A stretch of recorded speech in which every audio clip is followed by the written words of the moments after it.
Good morning, class. Today we're going to grade your test from yesterday, so you'll need a highlighter and a red pen.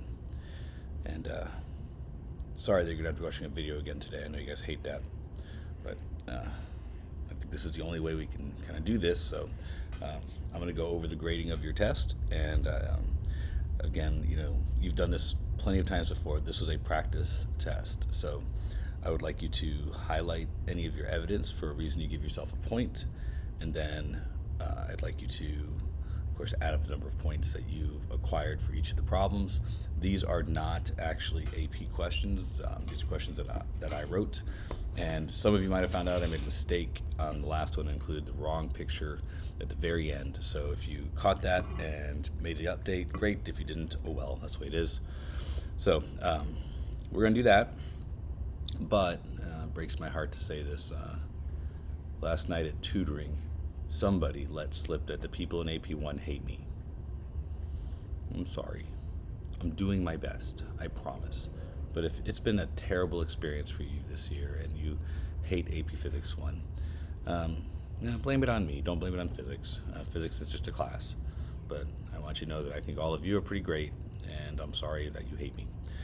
All right, let's get going. So I want to start with that first page, that first test. So here we go. If you will look at the point totals, maybe write down the point totals ahead of time, that might help. So page 1, A number 1 is 4, A number 2 is 6, A number 3 is 2, and then the next page, B is 1, C is 2, D is 1, and E is 2. There would not be a test question worth this many points on the actual exam, although I think this question is really, really similar to the style of the qualitative-quantitative. They would probably just give less points for each of the sections. But I think that there's definitely 4 things in your diagram that I need you to do. There's definitely 6 things in the derivation I need you to do. They would just probably reduce that down to like 2 and 4 or something like that. So let's go ahead and do this one real quick. This is the picture from which we're working, and it's clear to me that we've got this pulley and 2 masses, one hanging on either side, and obviously one is greater than the other. I think it's not crazy to think the system is going to accelerate that way. I'm not sure you can see that color that way. So I'm going to make that direction positive for all of my objects, which means over here this way is positive, and over here this way is positive, and around this one is positive that way. That would be into the page is positive for the rotating portion. So at the onset, I'm going to notice that one of them is twice the mass of the other, so my force downwards here, 2 mg, needs to be twice as big. I'm using these little lines here to kind of help me do this. Twice as big as that guy. So the first point is for indicating that the downwards mass on the right side is greater than the upwards mass on the other side. Now this next point is going to be harder to do, so it's going to take a little bit. On the right side, the downward mass has to be greater than the upward mass. That part's not terrible, so consider that, just draw an upward mass that's less. But, and here's the problem, this upward force, I'm sorry, I said force. This upward force has to be less than 2 mg, but the upward force on this side has got to be greater than the upward force on this side is going to have to be greater than the upward force on this side. And the reason is because the pulley. So I'm going to sketch these forces a little bit to try and make sure I cover what needs to be covered. And what I mean by that is I also need the force on the left side, this TL. This one has to be greater than this one.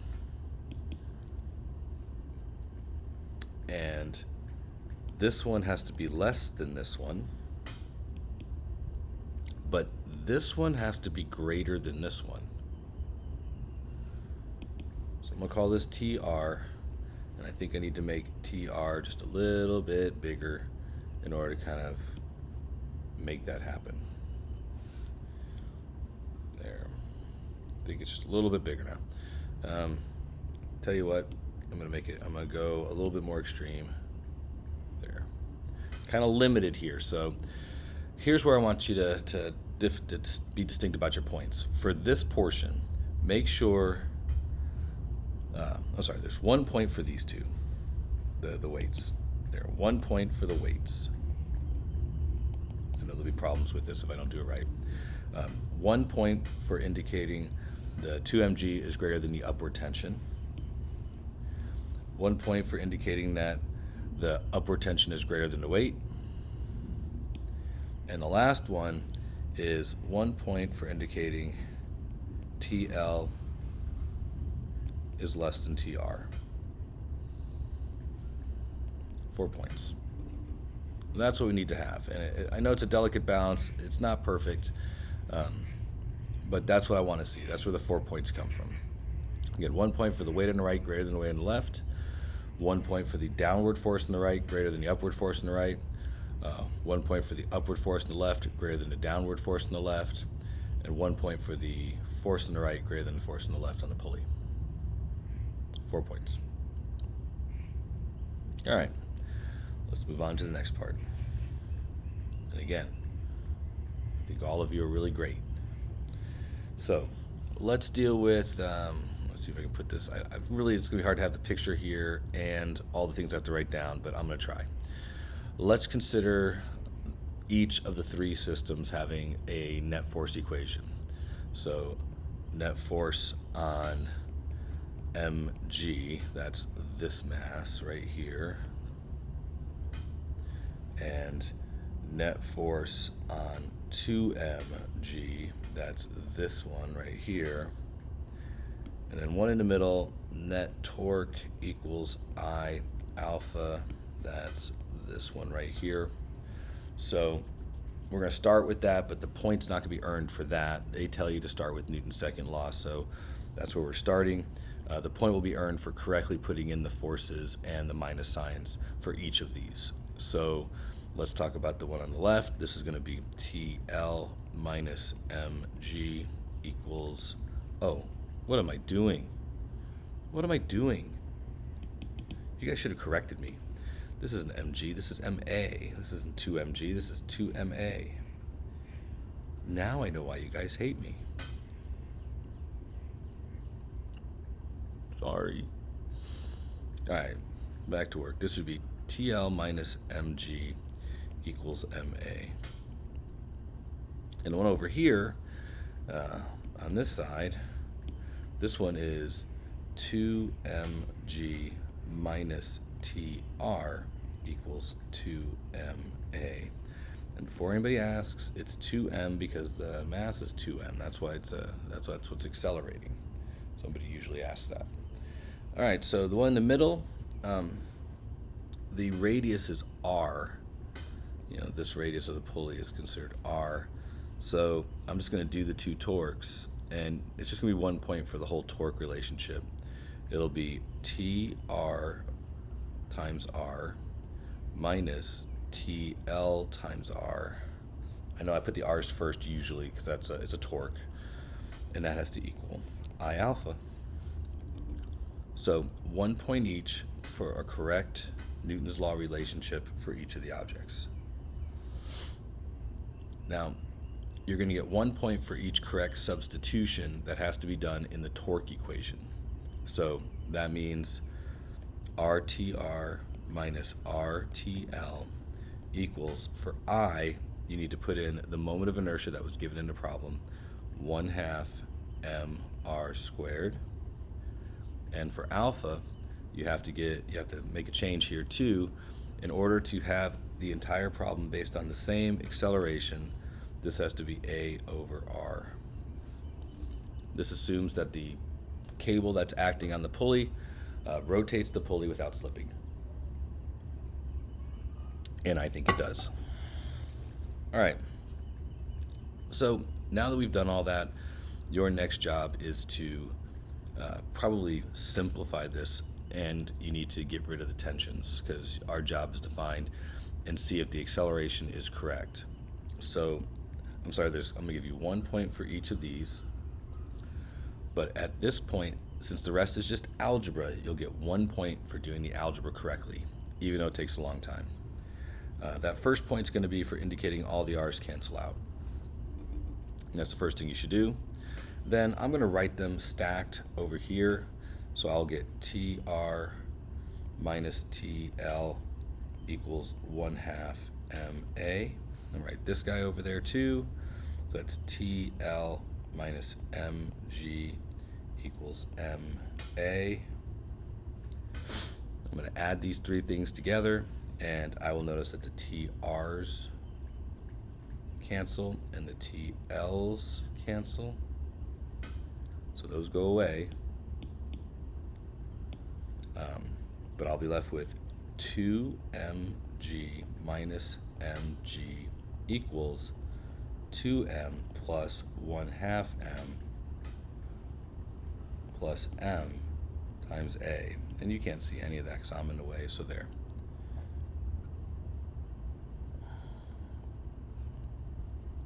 And again, this is just algebra, so it's 1 point for all of the algebra.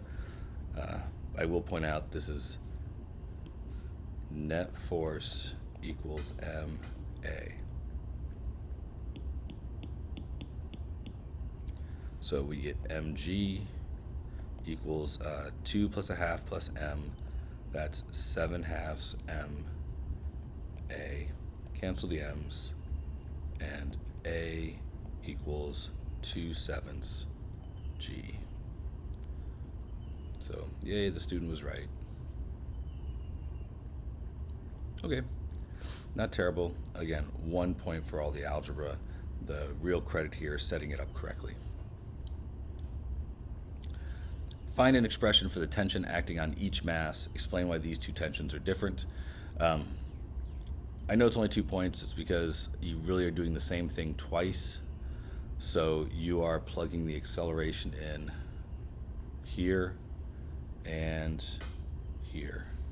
So 1 point for knowing to plug the acceleration in. So TL minus mg equals m 2/7 g, and 2mg minus tr equals 2m times 2/7 g.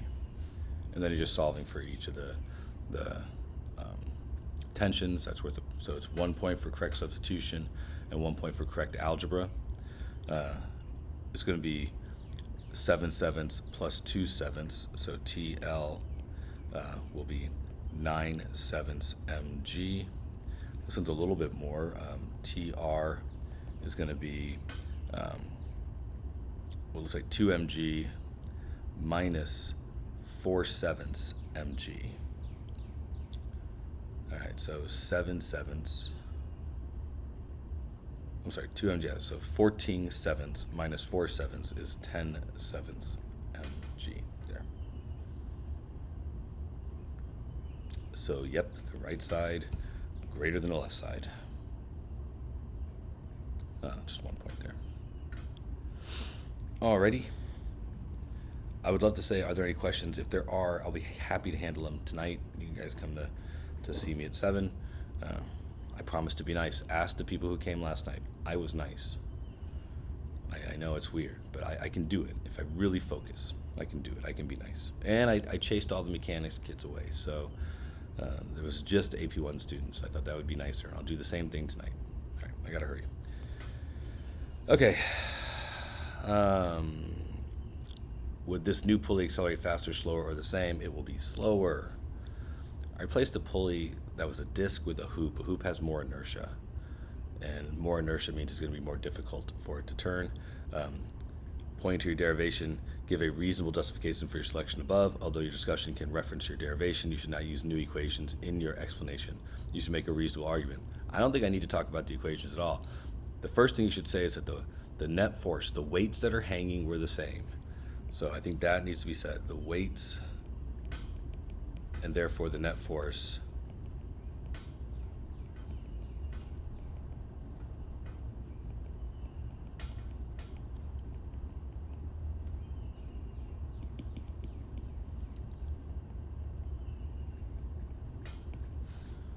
That's, but the pulley has more inertia.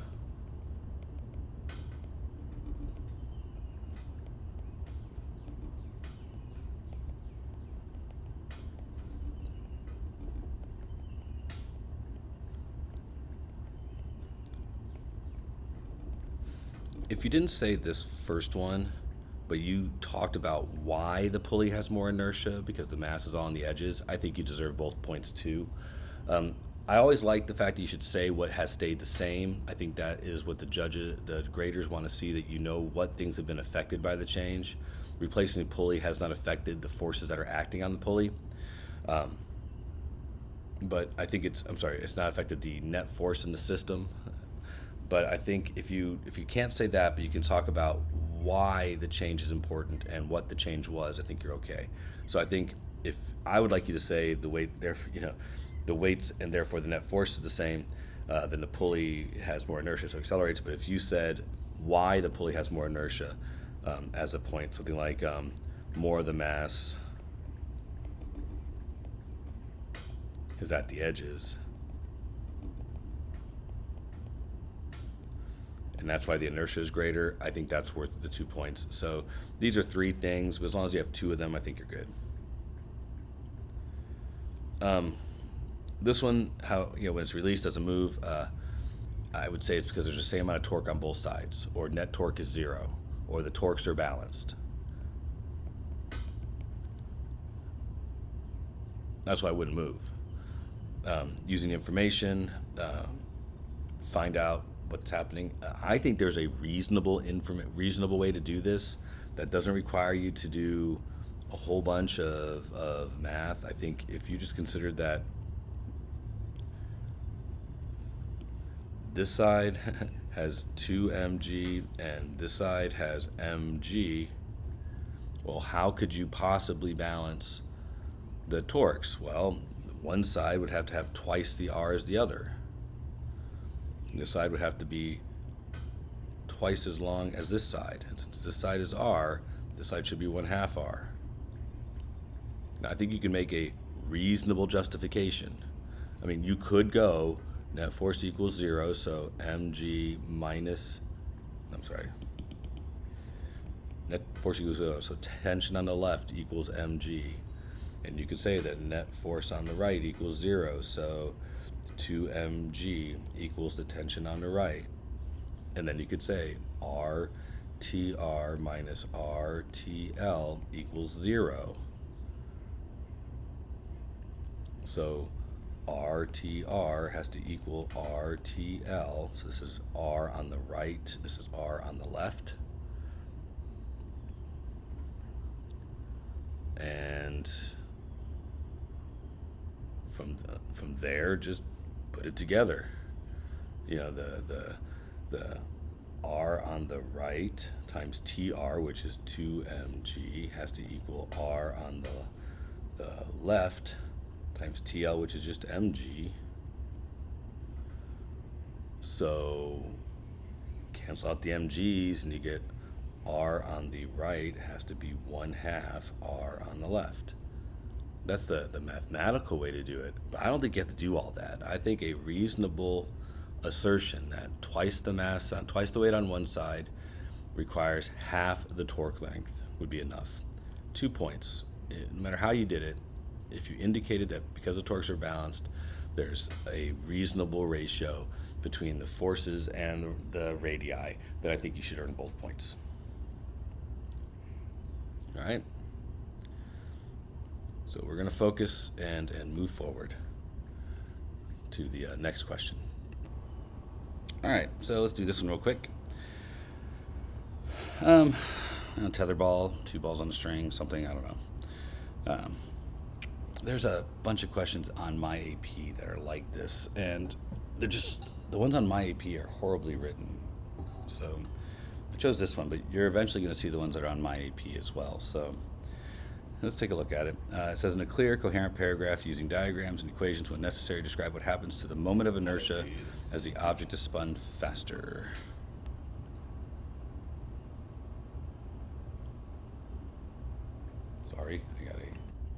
Sorry about that. Here we go. It says, in a clear, coherent paragraph using diagrams and equations. When necessary, describe what happens to the moment of inertia as the object is spun faster. The moment of inertia increases, but we need a whole paragraph here. So I think you probably need to explain a little bit about why that is. So that we have a clear picture here. So the picture is helpful. And I think first, let's make it, I was trying to be nice, give a point if what you have there is actually a paragraph. So I think there's at least two things that have to be said. When the balls spin faster, it takes more force to keep them traveling in a circle. So because we're talking about v squared over r, when v increases, r increases. So there probably should be some statement about why the radius of the thing increases when they're spinning. And then next you have to say, I think, that moment of inertia is based on how far away the mass is from the axis of rotation.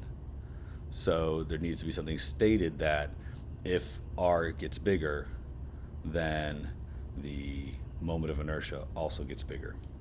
So here's probably a statement that I would probably make. So statement one, due to centripetal motion,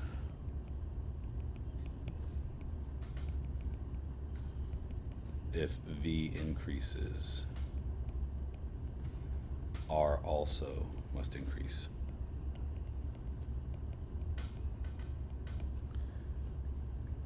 For same for, that's not increase, I don't know what I'm writing there, increase.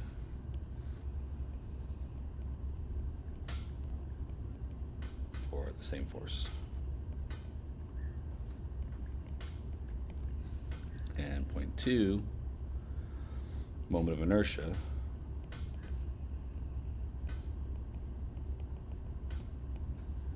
is based on how far away the mass is from the axis.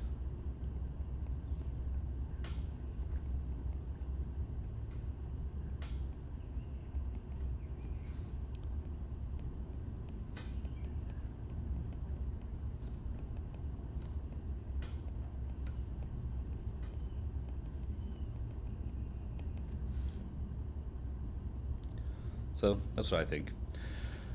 Question B, derive an expression for the moment of inertia of these two objects in terms of m, l, and either angle. So looking at a picture like this, remember these are point masses. So any indication that you're going to use the point mass formula, and any indication that you're going to use it 2 times because there are 2 masses, that's worth 1 point. The next point is to indicate that you have found a way to calculate r. That would be the distance from the axis of rotation to where the mass is. So that has to be the trig, and there's a right triangle here, and you have the angle. So L sine theta, and I don't care which theta you use. So in this, to get the full answer and the next point, substituting in for r. So 2 times m L sine theta squared.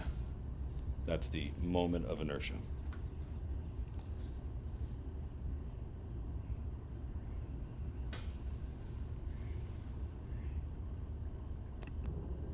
All right. A torque must be used to change the spinning speed of the object. What can be said about the size of the torque necessary to accelerate the object as the speed changes? I believe 3 things must be said.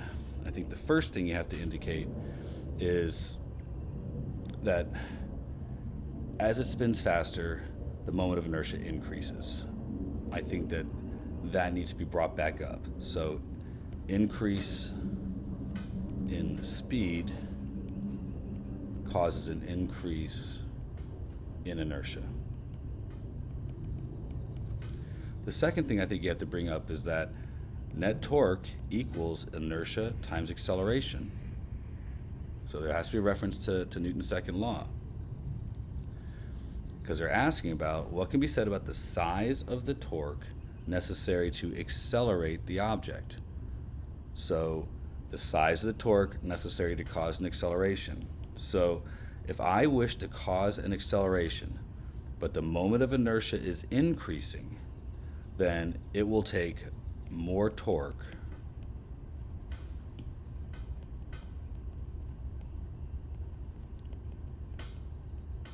to accelerate as the speed changes. Or the speed increases would probably be best.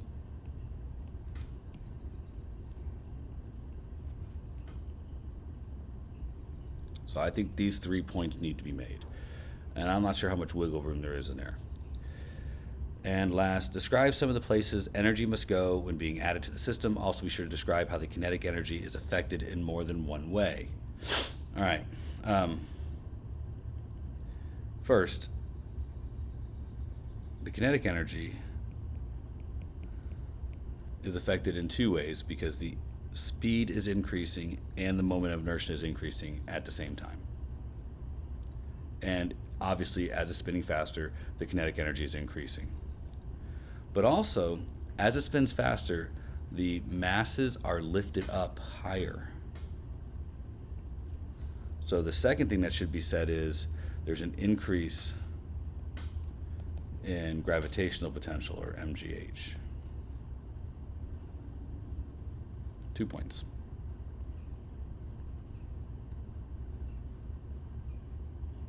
All right. Let's go to that last page.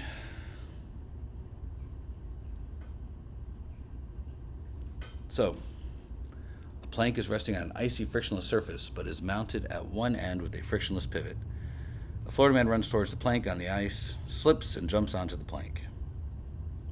The motion of the combined system of the plank and mass is... All right, so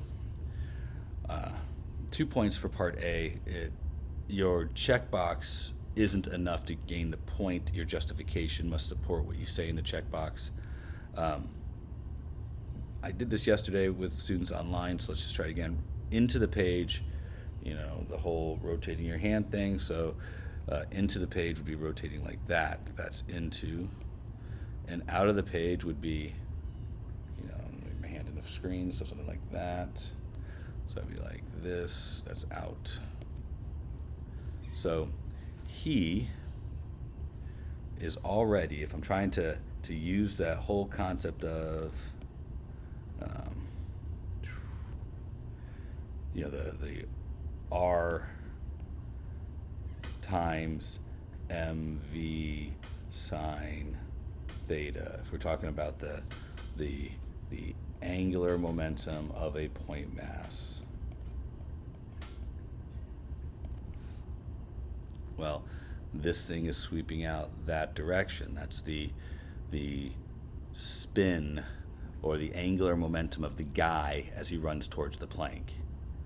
When he jumps on the plank, I'm pretty sure he and the plank are going to go that way. Or you could say that as the guy is running towards the plank, when he jumps on it, he pushes on the plank this way, causing a torque on the plank. So you need a justification, but out of the page is the correct choice here. And it's a right-hand rule discussion, so justify your answer with a short response for the direction you chose. There's a couple ways to say it, but what I would like you to say is an indication of the direction by indicating either the torque or the angular momentum of the guy before he jumps on there, and therefore the angular momentum after. And then you can say for out of the page or into the page that you used the right-hand rule as your justification. If you use some other thing that explains the right-hand rule, that counts too. So an indication that you know what direction it is and how, 2 points. Now, the next thing is the paragraph length response.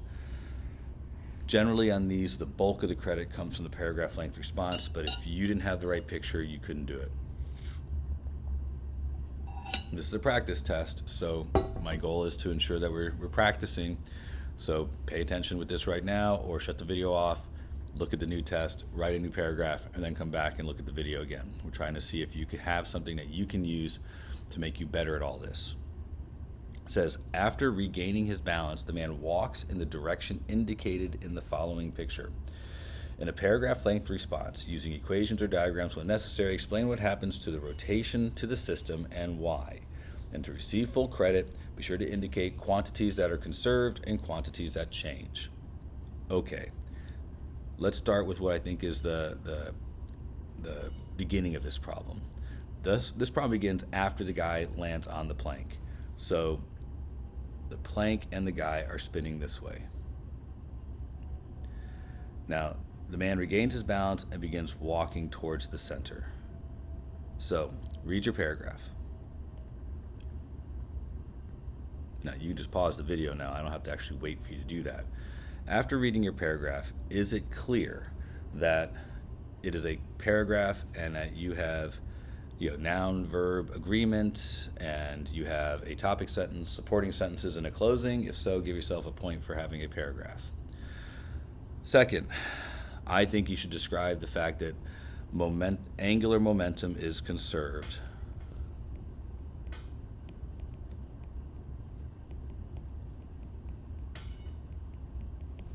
You should say why it's conserved.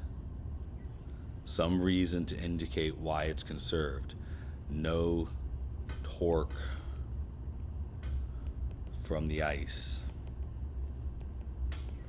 or frictionless surface, something like that.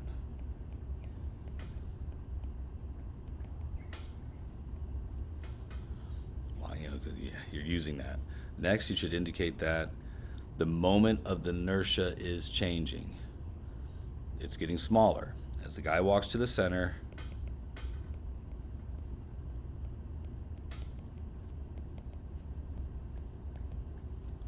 his moment of inertia is getting smaller.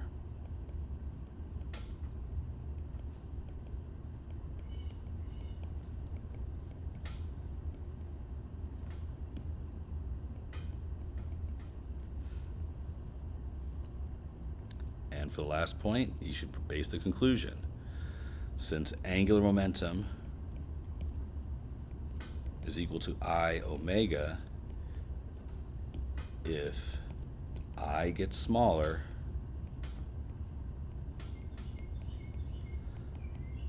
then omega gets bigger.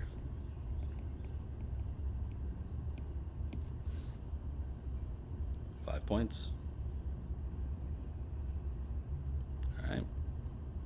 Now, this is a club day, so I want to make sure we finished on time, and so far this is 33 minutes. Still got my feelings hurt a little bit about the whole thing about, AP1 hates me. AP1 was the only class that gave one of my videos a thumbs down, so I have to believe the whole thing is true. I mean, I wouldn't want to listen to these videos if I were you, but that's just me too. Anyways, please grade these. I would like you to put your total score at the top. There's 7 points on this one. And there's 1, 2, 3, 4, 5, 6, 7, 8, 9, 10. 1, 2, 3, 4, 5. There's 10 points on this one, so we're up to 17. And this one has a whopping 1, 2, 3, 4, 5, 6, 7, 8, 18 points. So at the top, do a something out of 18, something out of 10, and something out of 7. And then add them all together, because that's 35 total points. And it's just a practice, but I want you to submit your graded work today, and that's it. You have my AP work that you need to be completing, so make sure you're getting all that done. I'm not giving you anything additional. I hope you guys have a wonderful weekend, and I really hope to be back on Monday.